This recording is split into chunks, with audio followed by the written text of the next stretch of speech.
Bismillahirrahmanirrahim. Alhamdulillahi Rabbil Alamin. Assalatu wassalamu ala Rasulillahi sallallahu alaihi wasallam. Assalamu alaikum wa rahmatullahi wa barakatuh. Welcome, brothers and sisters, ladies and gentlemen, to our monthly Sharia webinar series, our 7th series for 2025. And my name is Izzuddin, and it's a pleasure to be your MC as always. And for your information, if you're new to our webinar series, this webinar series is a monthly one revolving around pertinent issues, discussing about pertinent issues revolving around the Sharia and Islamic banking and Islamic finance. And this special webinar series is brought to you by Rakyat, INCEIF University, the International Islamic University of Malaysia, and Derasat for Research and Consulting in Islamic Banking. Now, today's topic, ladies and gentlemen, is quite an interesting one, which is the role of Sharia in rehumanizing Islamic finance. And our speaker today is Prof. Dr. Azman Muhammad Noor. He is the professor of the Institute of Islamic Banking and Finance at IIUM, and he is also sits in the Sharia Committee of Bank Rakyat, or formally, if I'm correct. So anyway, without any further ado, I will pass the floor on to Prof. Azman. But sorry, before I forget, we do have as always, if you have any questions, do submit them in the Q&A window below, and then we will address those questions during the Q&A session later on. We will try our best to have all the questions answered within the allotted time, inshallah, as well as our panelists who will be joining our session today. So without any further ado, Prof. Dr. Azman, the floor is yours. Assalamualaikum warahmatullahi wabarakatuh. Assalamu warahmatullahi wabarakatuh. Can you hear my voice? Yes, loud and clear. Okay, Bismillahirrahmanirrahim. Alhamdulillahirabbil alamin wassalatu wassalamu ala asyrafil anbiya wal mursalin wa ala alihi wa ashabihi wa man tabi'ahum bi ihsanin ila yaumiddin. Rabbi shrah li sadri wa yassir li amri wahlul 'uqdatam min lisani yafqahu qawli. First of all, I'd like to thank our MC, Brother Izzuddin, for the introduction, and also for giving me this opportunity to share with you my perspective on the topic. Can you see my slide? Can you see my slide? Can you share it again, Prof? It's disabled already. Bismillahirrahmanirrahim. Alhamdulillahi Rabbil Alamin. Assalatu wassalamu ala Rasulillahi sallallahu alaihi wasallam. Assalamu alaikum warahmatullahi wabarakatuh. Welcome, ladies and gentlemen, brothers and sisters, to the latest edition of the monthly Sharia webinar series brought to you by Bank Rakyat, INCEIF University, the International Institute of Islamic the International University of, I'm sorry, I'm getting my words mixed up. The IIUM, the International Islamic University of Malaysia, and Derasat for Islamic Banking and Consulting. My name is Izzuddin. As usual, I am the MC for this event today. And today we have a very special event, or a very special webinar session. And the topic will be on advancing Islamic finance research through AI Fiqh, or artificial intelligence Fiqh, presented by Dr. Sakinah binti Abdul Samat. She is the assistant professor at the Kulliyyah of Economics and Management Sciences at the International Islamic University of Malaysia. And today, the topic that she will be discussing will be talking about how to transform centuries worth of Islamic scholarship, research, and education through ethical use of artificial intelligence. Now, before I pass the floor on to our presenter, I would like to remind everyone on the question and answers. We do encourage everyone to submit your questions, but please submit them in the Q&A window below, and then we will address them at the end of the session, perhaps in the last 15 minutes or so, in the Q&A session for the speaker. So any questions, submit them in the Q&A, and then we will try our best to have all the questions answered in the due time, inshallah. If not, we will perhaps answer it after the webinar. All right. So without any further ado, I would like to pass the floor on to Dr. Sakinah for her presentation on advancing Islamic finance research through AI Fiqh. Over to you. All right, thank you so much, Brother Izzuddin Osman, our moderator. Bismillahirrahmanirrahim. Alhamdulillahi Rabbil Alamin. Wassalatu wassalamu ala ashrafil anbiya wal mursalin wa ala alihi wa sahbihi ajma'in. First thing first, I would like to thank you to our moderator, Brother Aizuddin Osman, and also to the organizer of this event, which is the INCEIF University, okay, with the co-organizing members, Bank Rakyat, IIUM, and also the Derasat Research Center for Islamic Banking and Consultancy. All right, and also I would like to thank you to all the audience for being able to participate and join our discussion today on the advancing or accelerating research in Islamic finance by using AI Fiqh. All right, so basically this is the topic that I have to share today. Okay, give me one second to share the screen first. All right.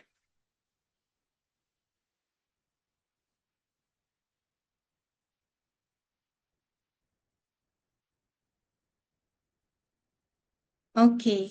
All right, very good. I hope everyone can see the slide clearly.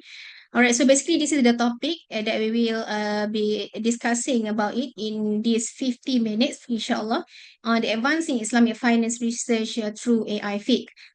So basically when we said about AI Fiqh is actually an AI tool which we train based on the Islamic framework and over the reliable and authentic sources that we believe. All right, this is AI Fiqh and is very benefit for the research, especially particularly in the Islamic finance and social finance areas. All right, so the journey began when I previously did my PhD. All right, during that time I have to complete my PhD research and at the same time also work as a research assistant for few projects. So basically I have more than one project that I have to complete at one time. So for my research PhD during that time, I did in family wakaf management and the management of family wakaf in Malaysia. And so basically, I have to identify how the operational sides of the wakaf management in Malaysia. And also I have some others projects that I have to settle with. And for example, like on the ruling of wakaf istibdad, the substitution of wakaf, and also the revisiting and the zakat beneficiaries, the interpretation of the asnaf. All right. So basically, when we talk about research, and particularly in the academic or perhaps with some modifications in the industry research, okay, before we come with the analysis, we have to come with the theory chapter. Okay, so for example, I give you the examples on wakaf management, family wakaf management. So my PhD is on family wakaf management. So usually for the first chapter is the introduction chapter where I have to be clear with what is the actual problem that I want to identify or study, and then what is the research question, research objective, and then the methodology that I want to use, the scope of the study and whatnot. So basically this constitute the first chapter of research. And after first chapter come the very important or the root of the thesis or the core of the thesis, which is the theory chapter. So usually we will put this theoretical perspective in chapter 2, or some of the students put in chapter 2 and 3. Okay, like what I did for my research is last time for my chapter 2, okay, I focus only for the classical perspective, the theoretical perspective from the classical text. And in chapter 3, the contemporary discourse related to the theory. So I give you one situation. During that time, I have to identify what is the ruling of family wakaf. Because we know that when we talk about wakaf, for example, we know the important feature of wakaf is that it must be made in perpetuity. Okay, but when we talk about family wakaf, the beneficiaries of family wakaf is just for a certain period of time, because we know that the nature of human, and we will die at a certain period of time. Okay, so it will disrupt the perpetuity feature of wakaf. So I have to identify what are the scholarly opinion here regarding family wakaf, or regarding temporary wakaf or wakaf muakkad. So I have to identify, or I have to open the book related to the mazhab Syafi'i punya discourse. Okay, what are the views of the Syafi'i discourse related to wakaf muakkad? What are the views of the Hanafi discourse related to the wakaf muakkad? What are the views of the Hanbali, Maliki and others related to wakaf muakkad? All right, so what I have what I do is I have to open the book one by one. Okay, and it took me like 6 to 8 months to finish with the theory chapter just for the classical part.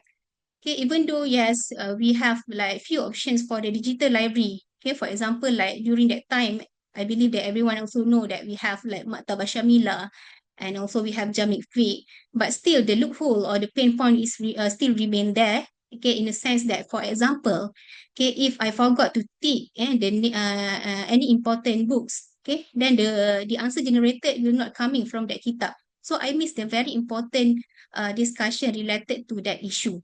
Means that even though we have a range of options related to the digital library, at the end of the day, the researcher need to have the idea, the glimpse of idea, what are the book that you want to take, okay, in order for you to get and the discussion related to the issue being discussed. Right, so basically this is the pain point when we talk about the research. Okay, we have to use what we have to open the book one by one, and it consumes a lot of time for us. All right, but now, okay, after I finish with my PhD, okay, the AI has gained the acceptance among the researchers and also the society. And what to do during that time, AI become boom, okay, and be accepted by the society, okay, including the researcher. Okay, so we can see that what happened nowadays is that researchers are using AI, the general AI that we have, okay, regardless of whether ChatGPT or Gemini or Perplexity, DeepSeek or whatnot. You ask the issue, for example, any new issues, okay, for example, cryptocurrency, okay, what is the ruling of cryptocurrency? So you ask the question in general AI just to get the first insight related to the issue. Okay, so that you identify, oh, what are the part that you can include in your research. Okay, so this is the thing that usually the researchers did. Okay, they use AI to get the first insight.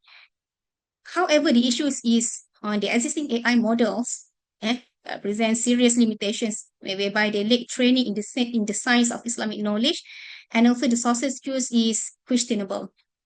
So we use AI to get the first insight on certain issue, but at the end of the day, we can see that the AI that we are using is not trained based on the Islamic framework, and also the sources also is questionable. Okay, in a sense that, for example, if you ask about zakat, then you ask, okay, give me the original text from where you get the answer. Okay, then they can give you the answer. Let's say they say, oh, Imam Nawawi mentioned in this kitab. Okay, but when you cross-check with the original text and with the original kitab, and the text is not there. All right, so this is the real deal that we are currently facing with when we talk about the AI, especially its ethic. Okay, when we use it, adopt it in our research, particularly Islamic finance and also social finance. So this is where AI come into the scene. Okay, whereby myself and also my team integrate the idea of so basically you imagine we have like a physical library, and then we switch into the digital library like Maktabah Syamilah and also Jamik Fiqh, and from this digital library we have another version in this AI age, which is the AI Fiqh. Okay, so we're basically in AI Fiqh, we train the system and the computational model, okay, based on the Islamic framework, and also number 2 is based on the reliable sources. So basically, these are the flow for the layman to understand. Okay, what are the things that we actually did in AI Fiqh? How did we train the AI Fiqh to understand our niche? So basically, we gather mass numbers of kitab, we filtered, we identified the reliable and the authentic kitab that we can refer. Okay, and then from this kitab, we will convert into the vector database, and then from this vector database, we convert into it is work based on the computational model or embedding a text model. This one I will explain later. And from this search engine, we also work based on the concise similarity, and the highest concise similarity scoring will be generated as answer that we will give to the user, okay, by using Usuli framework. So basically, these are the framework for AI Fiqh. Okay, in order for every question that you ask. So actually, these are the process that we have to go through, and for normal people to understand.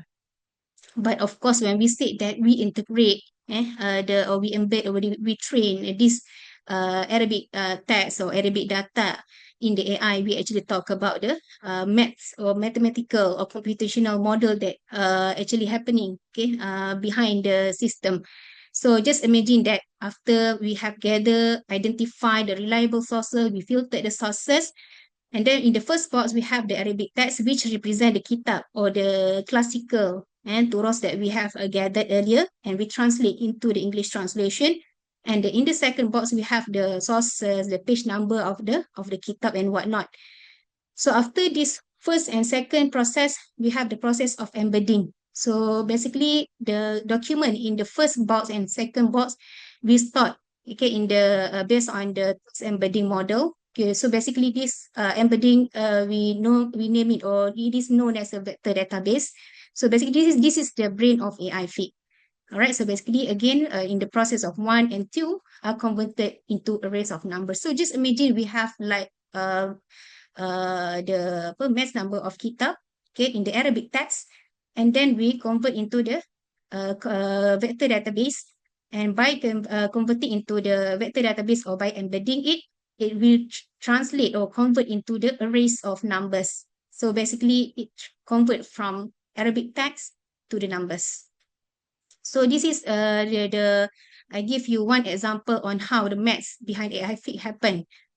So when we talk about AI Fiqh, again, we filtered the sources or the references. Okay, so I give you one example. So this Fiqh is one of the database that we feed in AI Fiqh. All right, so I give you the example on this page.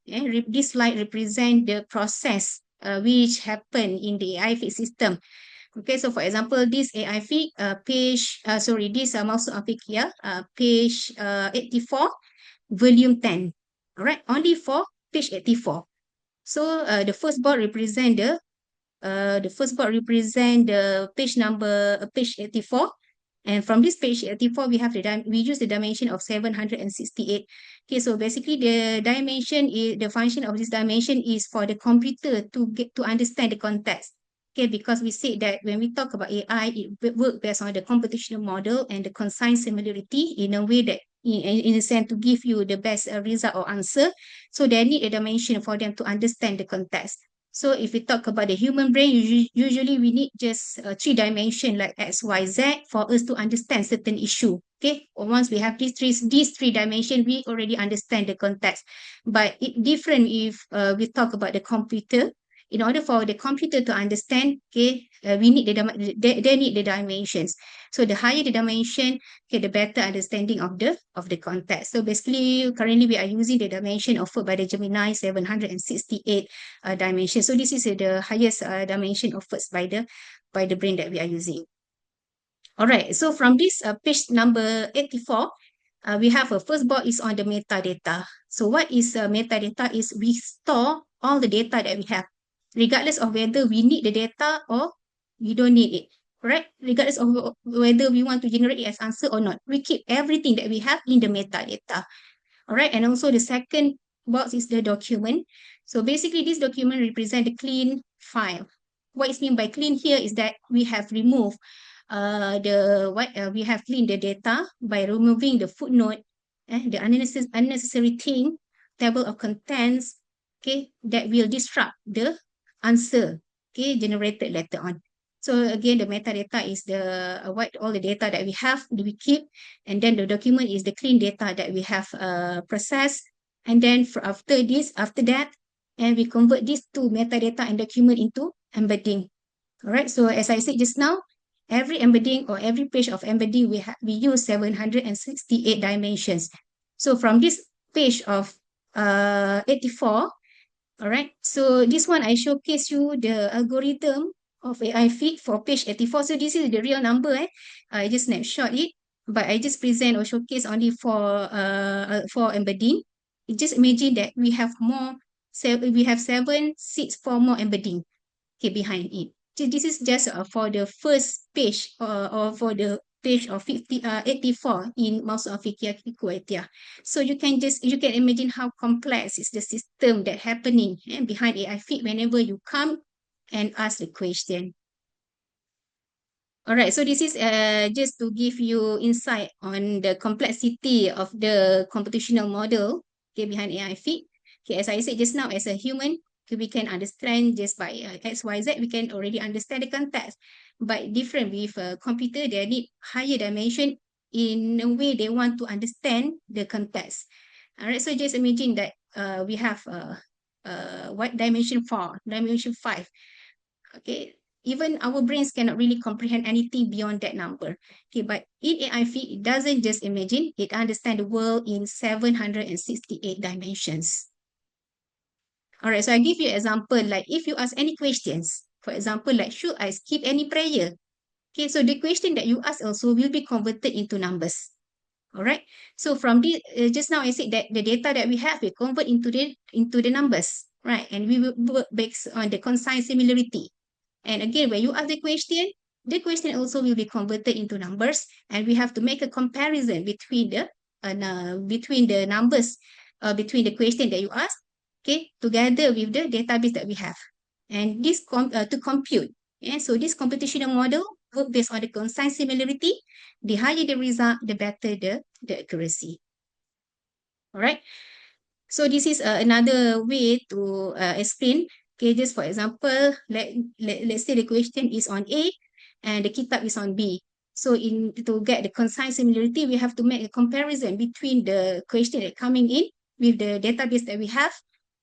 So every time you ask the question, we have to look through over 200,000 data. So basically, up to today, we have more than beyond 200,000 pages Arabic text, and each data or every page we have 768 dimensions to find the most relevant information.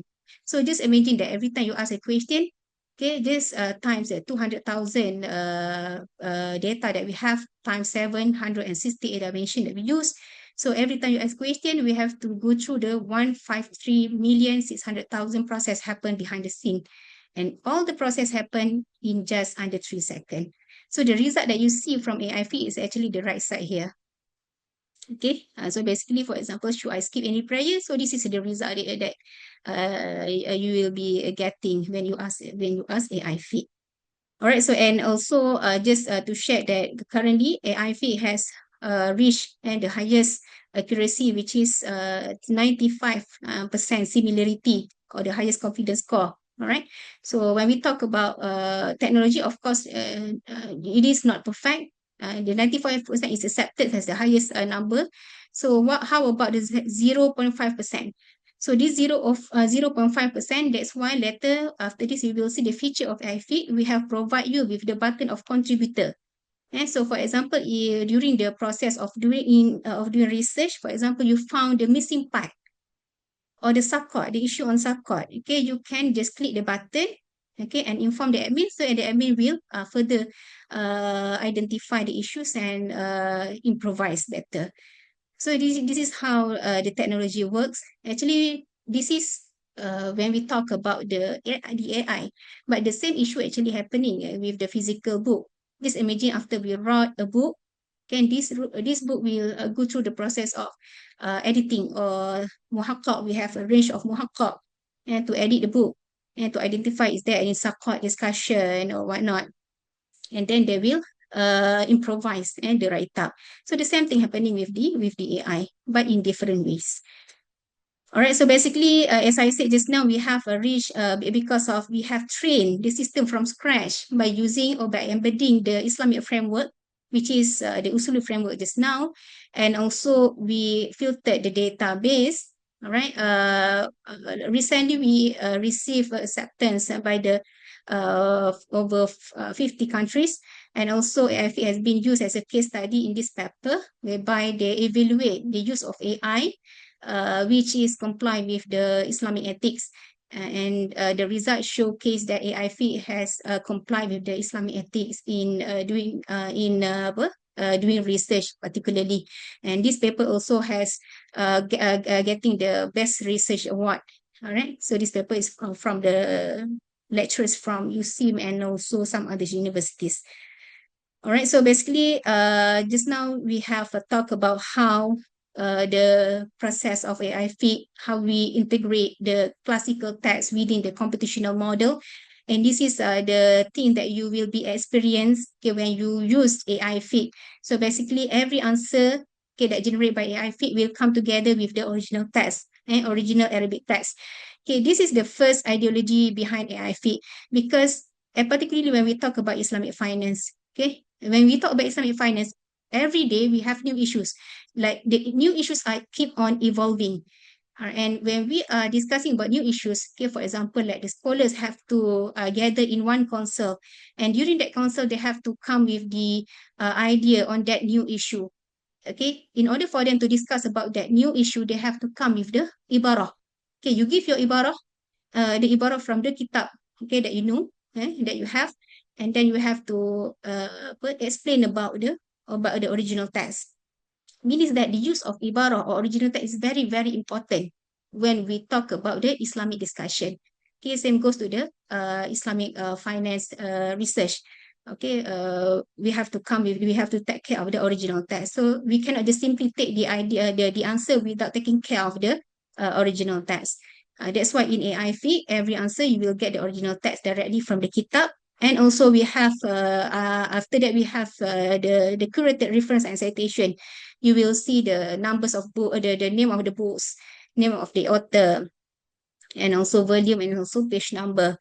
And you also have a button for you to go directly to the page book. And means that we have a button you can click. Then this AI will bring you to that exact page of the book. And also for the scholar version, we have Usuli framework. This Usuli framework, this is being deeply emphasized by our mashayikh during Azhar. They said particularly when we talk about fiqh issues, especially, we have to be able to identify or to be clear, for the taswir, the explanation or the definition of that issues. What is the dalil used for that issues? What is the tahkim, the ruling of that issues? What is the ta'lil, the reasoning established by the previous scholars on that issues? And the tafriq, what is the tafriq that we can use for the issues, and what is the tamsil, or the example for that issues. So when we talk about ta'lil reasoning, of course, I think extract the established ilah that have been established by the previous scholars. And also we also have a digital library. This is still under development, whereby you can experience the collection of database that we have in AI Fiqh. You can play around with the book itself. All right, and also at the end you have the personal collection. Whereby in the personal collection, after you have done your research, did your research by using AI Fiqh, you can keep your research as your collection. You can make it private, or you can give to others to access, and for other to access. So basically this is the feature of AI Fiqh. So now I want to share on the simulation of AI Fiqh. Wait for a while.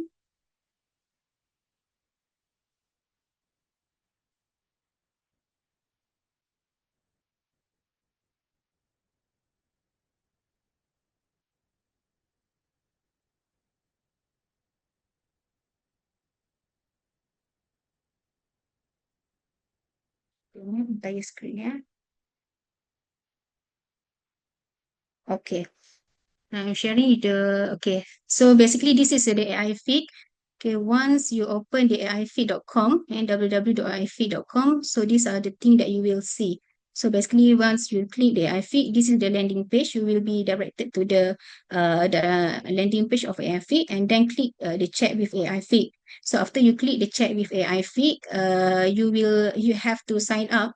You have the options whether you want to sign up by using your own account or by using your Google account. So the easiest way is to just sign up with the Google account, if you want lah. All right. So we ask. So basically, when we talk about the AI Fiqh, basically we have two versions. The user version and the scholar versions.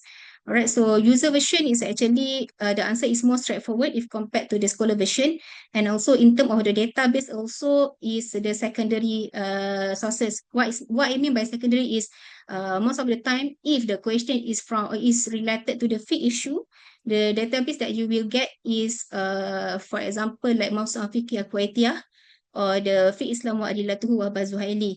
Alright, so basically these two books for the fiqh issues, okay, most of the time they just gather all the mazahib's opinion in one book. So that's why we say the secondary sources.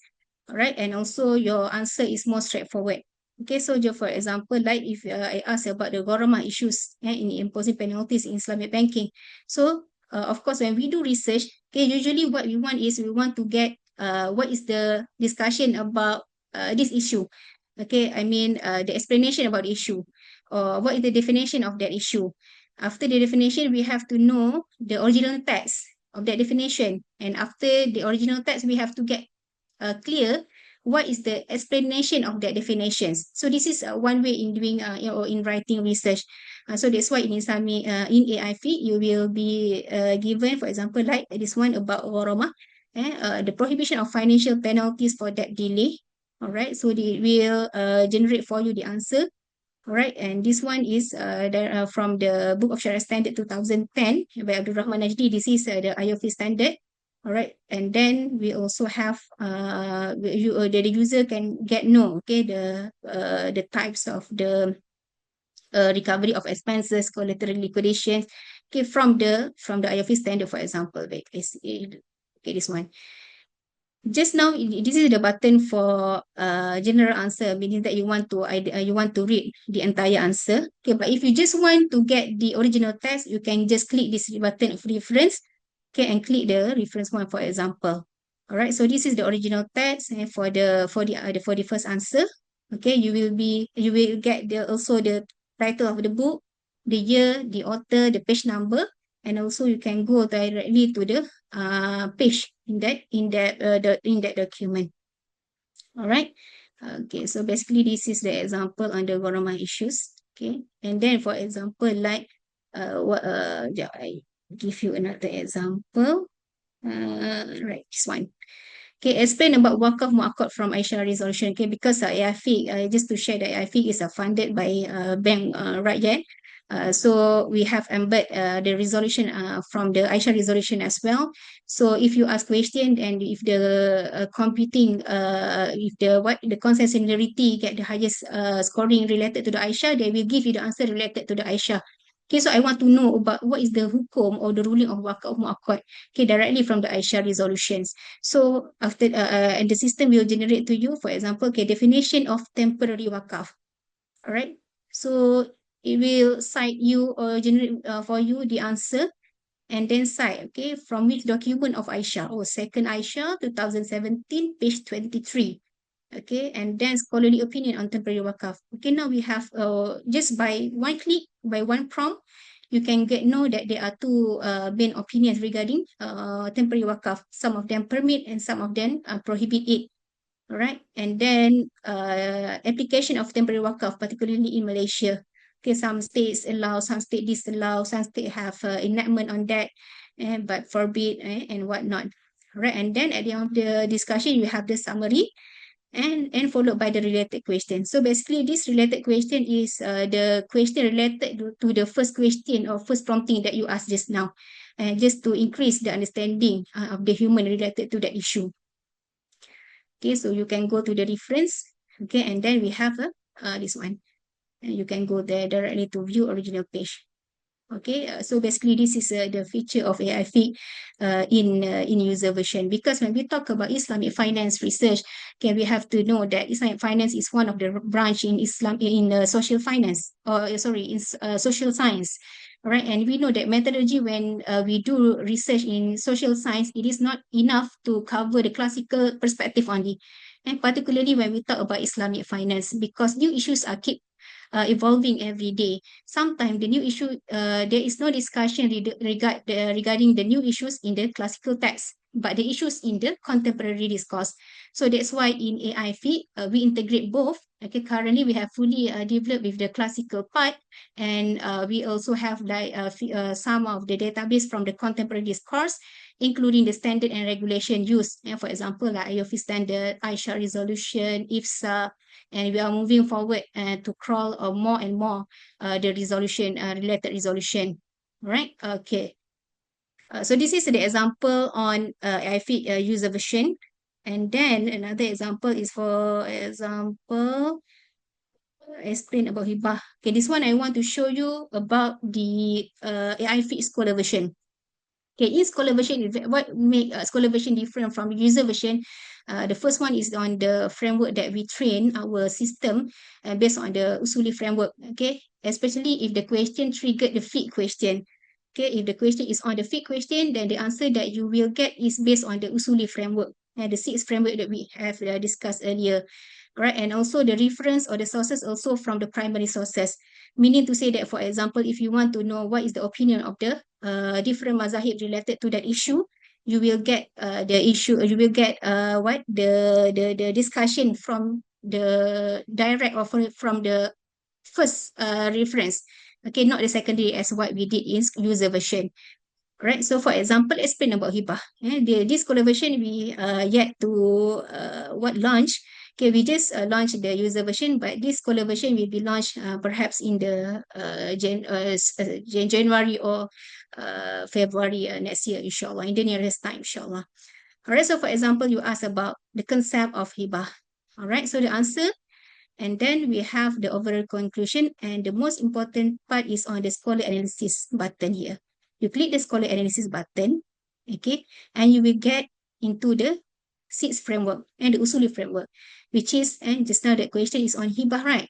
So the AI will give you, okay, what is the definition of hibah according to the Hanafi perspective? Okay, not only that, they will generate the original text about the definition of hibah. Okay, from that, for example, Al-Hidayah, Kitab Al-Hidayah, and volume 6, page 238. All right. And then also, what is the Maliki perspective? Okay, regarding the definition of hibah. Okay, this is the original text.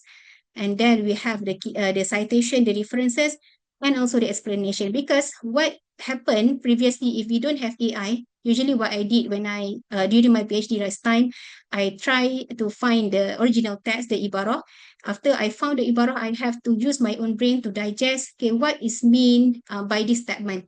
Okay, but with AI, it already helped you at least to save some time with the explanation about the original text. Okay, it is not going to replace the human brain, but it helps the human brain to reduce the time and also increase the productivity in doing research. Yeah? And also Shafi'i perspective, Hanbali perspective, and then also summary of taswir. We also have tahkim. Tahkim is the ruling of the hibah. So ruling of hibah according to the different point of across mazahib. And every ibarah we have explanation after that, and then we have a summary. Same goes to the tadlil, dalil, and then ta'lil, tafri, and also tamsil. Tamsil related to hibah. So just imagine, okay, we go back to my situation when I did my PhD. I took like 6 to 8 months just to finish with my second chapter on the theory part, which is the ruling of wakaf mu'akkad and ruling of family wakaf, just to get this thing. Okay, but with AI fiqh, okay, that we have trained by using Islamic framework and also the verified database, you can get all these things only in 3 minutes. Okay, you can see how it increase our productivity in doing research. Okay, and also you can go to the reference. Okay, Sorry here, for example, interrupt, Dr. Sakinah. Can we wrap up in about 7 minutes? Okay, sure, inshallah. Okay, thank All you. right. Okay, so basically this is the AI scholar version. So you can click the view original sources and whatnot. All right, so I think that's all for the other feature. I think you can just explore by yourself. Okay, but the most important part is that you know what is the process behind AI fiqh and how did we train AI fiqh to help you accelerate in doing research, particularly in Islamic finance. So by adopting the architecture in AI fiqh, we also moving into the real world issues, which is we are working on the new project, which is the Shariah Robot Advisor. Because when we talk about the Islamic finance or Islamic social finance, okay, the AI fiqh solution is helpful, can be benefit by those who are sitting in the Shariah advisory. Okay, but those who are sitting in the Shariah review and compliance, usually they need something that can be tools that help them to get access to the previous resolution, for example. So this Shariah Robot Advisor, we adopt the architecture of AI Fiqh to increase the productivity of those who are sitting in the Shariah compliance and review. Yeah, this one. And then, so by discussing about this thing, okay, about the AI Fiqh, we can see that the development of AI is actually is our responsibility, especially those who have the expertise on this about this area. Okay, because if we don't create or develop a system which we train based on our framework, okay, based on our expertise, okay, then the society will just rely on the existing LLM or existing agent AI, which are not trained based on the Islamic framework. So my last word is that Alhamdulillah, I think can reduce the time in doing research for up to 70%, and up to today we have more than 200,000 database, and we have reached to the 95% of confidence scoring in generating the answer. I think that's all from my side. I hope everyone clear, and inshallah we will have another discussion about the AI Fit Scholar version. Okay, perhaps in the future, inshallah. Thank you so much and for listening. Assalamualaikum warahmatullahi wabarakatuh. I pass back to Brother Izzuddin. Walaikum salam wa rahmatullahi wa barakatuh. Thank you very much, Dr. Sakinah, for sharing with us the benefits of AI Fiqh and going through the whole website or the AI Fiqh itself and going through the examples and so on. It was very informative and very interesting, mashallah. So, ladies and gentlemen, as usual, we will open the floor for Q&A first for our panelists. I see Dr. Suhaimi already raised his hand. So, without any further ado, Dr. Suhaimi, please. Assalamualaikum, you're muted. Assalamualaikum warahmatullahi wabarakatuh. Walaikum salam warahmatullah. Thank you very much, Dr. Sakinah, for a very interesting topic and a very interesting research that you did, and also come up with the very simplified version of the AI, and to look at a very comprehensive methodology under the Fiqh methodology. Just my question, Dr. Sakinah, under the scholar analysis, what would be the methodology they use for ta'lil, for example, in terms of tahqiq al-manat or takhrij al-manat, and also maybe takhrij tarjih. Did you include this type of process or analysis? Thank you very much. Okay, thank you so much, Dr. Sabi, for the questions. Okay, for the ta'lil, because everyone also is questioning on the issues of ta'lil, okay, how we did this ta'lil. Okay, as I mentioned a little bit earlier, that for the ta'lil part or the reasoning, we just extracted, okay, from the established reasoning that the previous scholars have done. Okay, we are not coming with the new analogy, because again, as I said just now, for computer to understand, they need more dimensions. Okay, not like us a human brain. We just need a 3 dimension that we can already understand. Okay, so what we did is usually is based on the established analogy.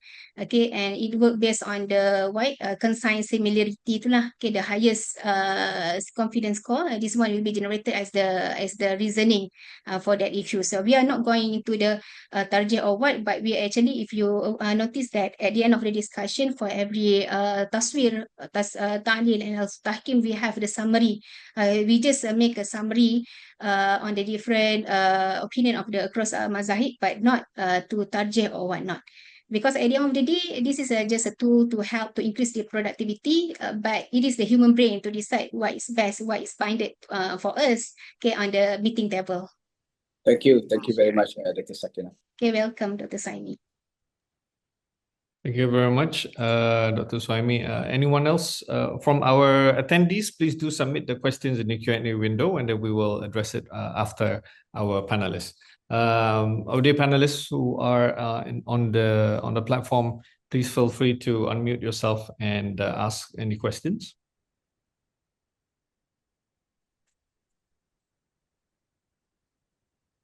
Mr. Adam Anas. The attendees, please do submit in the questions window below, yeah, so that we will address it on the after this. If there's no other questions from our panelists, I will move to the questions from our attendees. Okay, Dr. Sakinah, first question. On a scale of 1 to 10, 1 being extremely low and 10 being extremely high, how much can we rely on this AI to obtain accurate information in terms of doing a research? First one, the question number. The first one, the one at the top. Okay, scale 1 to 10, 1 being extremely low and 10 being extremely high. How much we can rely on this AI? Okay, as I said just now, currently we are using the Gemini Brain, and we are in the process of fine-tuning our own LLM, which further will be known as a Manhaj. But currently we are using Gemini, and we use the embedding model, and we get the highest concise similarity, which is the 95%. So whether 1 to 10, I can say that in terms of the accuracy, 9.5 or 9.8, because at the end of the day, you can cross-check with the original tag that we have provided, and also by go through the page, the exact page that we have provided in the system. And if there is any subcode issues, the missing part, then you can just contribute in the button contributors. This is what we can do when we talk about the AI.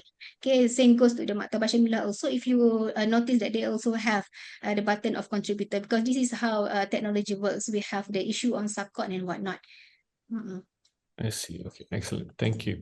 Next question will be also from an anonymous viewer. Is there any limitation or scope in AI Fiqh? Can it be used to apply in resolving very niche and specific issues or matters? All right. So when we talk about limitation, okay, currently we have fully developed with the classical part. Okay, so basically for the classical discussion, there is no doubt you can ask anything. Okay, especially when it comes to Islamic finance or muamalat. Okay, every concept you can get what is the definition, what is the taswir or whatnot. Okay, but again, if the issue is very, very recent or new, for example, like the recent issue is on berta'awun ala maksiyah, right? The scholars are discussing about the issues, the ruling on whether can we ta'awun in the context of maksiyah. And then also this as a human, we also must be clever in prompting. Okay, so for example, if you want to ask new issue, you have to make a takif, meaning that you have to specify what is actually the situation of that issue. So for example, like you just say that, okay, for example, like one day if the Islamic banking has dominated the country, is it permissible for the Islamic finance to give financing to the non-compliant Shariah business, for example? So it means that you explain the situation to the system so that the system can understand your context. And again, another limitation is that in terms of the contemporary database, as I said just now, for the scholar version, we are moving forward to crawl more resolutions and standard.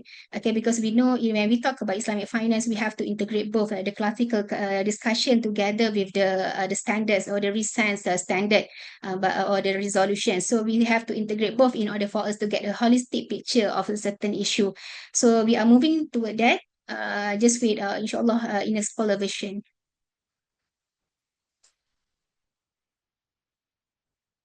And then how do you manage to the new edition? Which question again, brother? Brother Izzuddin, I think you mute the... Sorry. All right.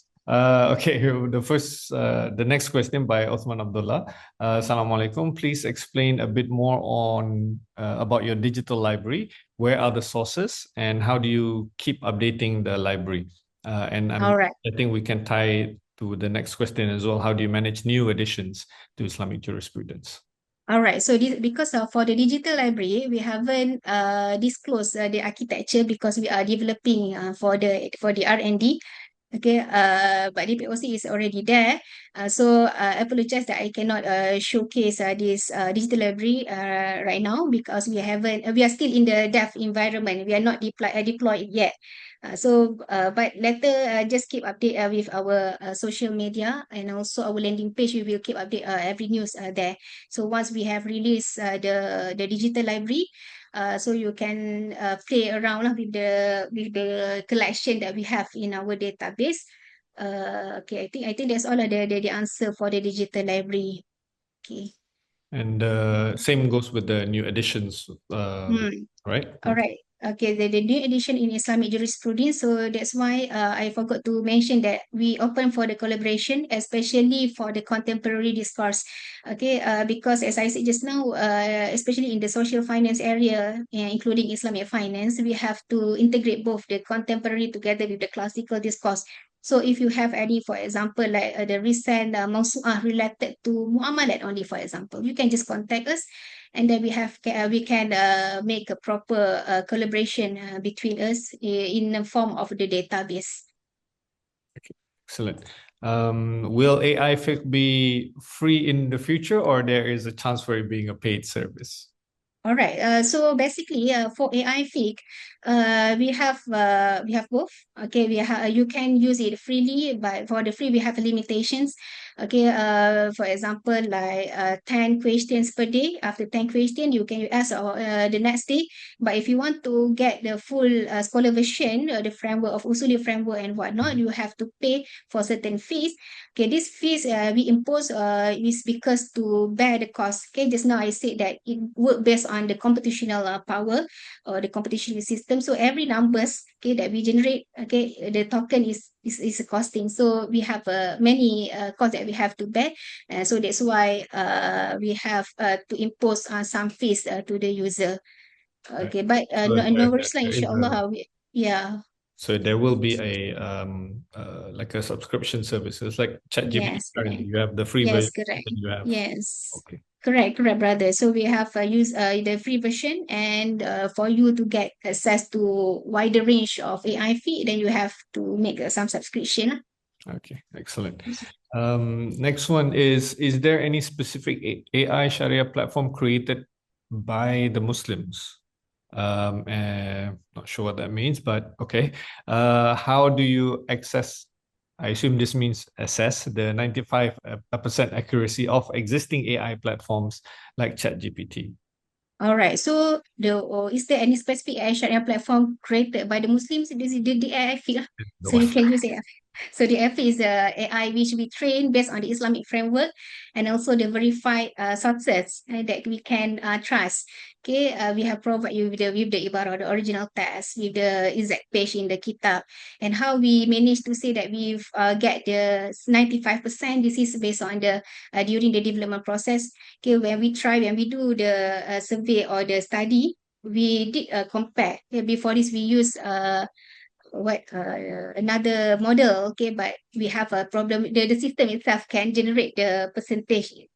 So from there we can say that 95%. But if I show, it will be a very technical part lah. Okay. Next question, is there a provision for a researcher who wants to submit his research in specific language like Arabic? Yes, for now, AI feed can very good understand and answer in 3 languages. So in Malay, English, and also Arabic. So you can submit any prompt, okay, by use your Arabic language, but make sure the prompt also must be specific in order for the computer to understand.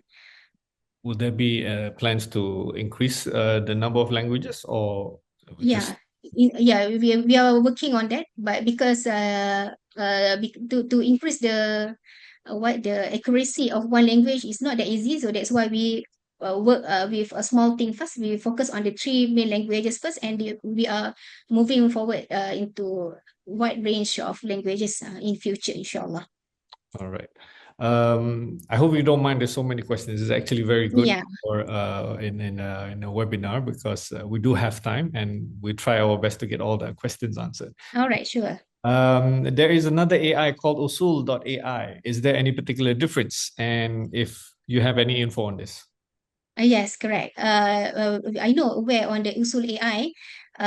So the main difference is that in Usul AI, you have to open book one by one. Again, the same loophole or the pinpoint that I have mentioned earlier when we use Maktabah Syamilah, for example. If, for example, we forgot to click this book, then we miss the discussion about that issue. Okay, but in AI feed, you don't have to click one by one kitab. Okay, you ask the question, then the AI will generate, will open the book for you.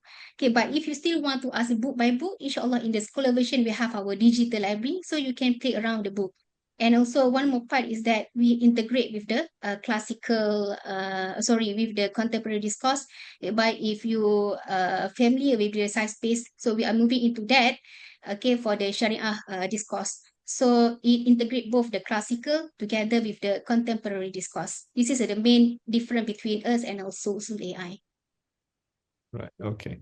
Next question. Okay, I'm trying to combine these two. All right.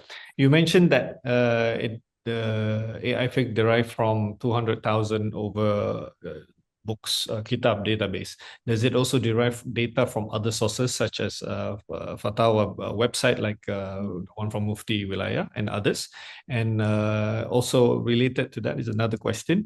Is this AI include or integrate real issues that happen in real time, or just focus on Torah? Meaning, will the fatwa again be what do you call it, be included, or is it just based on current text? All right. So for AI Fiqh, currently we don't crawler too. We don't integrate with the fatwa console or resolutions. But as I said earlier, for Islamic finance particularly, we will integrate or crawl with the resolution and also standards. To increase, because we need this resolution and standards in order for us to do research. We have to integrate both the classical with the standard. But in terms of the fatwa that has been established, for example, I just want to emphasize one point here is that AI Fiqh is actually help the process in making fatwa. Okay, meaning that when we do research before we come with fatwa, we have to identify the ruling, the issues, the taqif fiqhi, the ta'lil, the dalil and whatnot. So this is the feature, or this is how we train AI Fiqh. But if we talk about the existing fatwa, actually you can just get it from the fatwa console. But to crawl it, yes, there is a possibility. Okay, but we will prioritize the standards that we need to refer to in doing research. Okay, but for example, if you ask a zakat question, particularly in Malaysia, we have put remark at the end of the answer that even though we give you the different mazahib opinions about the issue, but at the end of the day, you have to refer to the fatwa from your state. Right, thank you. I'm not sure if you covered this during your presentation fully, but one attendee asked, can we know more about the team who is behind the AI Fiqh platform? Also, right, so for can we share the presentation that you had just now with our viewers after this? Or is it? All right. So for the presentation, I think the good answer you can get is from our brother Aizuddin, whether you can get access about this. No, I'm asking you. Can we share? Can I? Oh, sure. Yes. Yeah. You can share. And also for the team, you can go to the AI Fit landing page. If you type AI Fit www.aifit.com, you will get into the landing page. And so at the landing page, you will see the teams and the project that we are working on. So from there, you can see the expertise from each of the team. So the mobile app is available already, or yes, inshallah, mobile app we will launch in January. So we are working on both Android and also Apple version. So you can download the mobile Android and also Apple in January, inshallah. Inshallah, in January. Okay, I think we're down to our let's see, last question or last two questions. Assalamualaikum, Doctor. I would like to ask whether it is acceptable to compare conventional perspectives when discussing contemporary issues such as digital currencies using AI Fiqh. What is the relationship with SRI, which is sharing the same ethical background with Islamic finance? Okay, again, if in scholar version letter, once we have integrate with all the contemporary discourse, yes, if you ask, your prompt is very detailed, okay, you can get the difference between the conventional and also the Sharia compliance perspective. Okay, but for user version now, if you ask, most of the time the question, the answer will generate for you is majority coming from the classical part, and some of them from the contemporary perspective, in a sense that standards like IFSA 2013 we have embed, and also the IOP standard. Okay, but way forward, we will increase the contemporary discourse on that area, because we believe that in order for you to come with research, we have to integrate both. All right, excellent. And is AI Fiqh meant to be used as information finding, or can also help to draft Sharia view on a particular issue? Yes, because as I said earlier, that we are adopting the architecture of AI Fiqh to solve the real problem in this world. For example, like those who are sitting in the Sharia review and compliance, okay, they need to refer to, for example, if they get any issues from the customer, they have to refer back to the resolutions. So by adopting the architecture in AI Fiqh, then by using this Sharia robot advisor, it will increase the productivity of those of the officer in doing a review on certain issue, inshallah. Okay. And also on the subscription reductions. Okay, that one inshallah we manage to get, if we also manage to get those who are able to fund the maintenance and whatnot. But for now, the best fees that we can offer is the as mentioned, which is a 50 USD monthly. All right, excellent. All right. Thank you very much. Alhamdulillah, we managed to answer all the questions, 17 in total. So just before we close our session today, maybe a last point from Dr. Sakinah. Yeah. Yes. My point is that I just want to emphasize on what our Imam Muslim has mentioned in his Muqaddimah, whereby this knowledge is part of the religion. So be careful from where you get the religion. So meaning that, yes, I know that AI has been widely accepted by the society, including the researcher. Okay, so now we have the AI that been trained based on the Islamic framework and also verified sources. Then this is the AI that that we can trust to ask any Islamic issues, and we also working on to increase in terms of its database, inshallah. So we hope for to get the support from all, and also the collaboration in terms of the database, inshallah.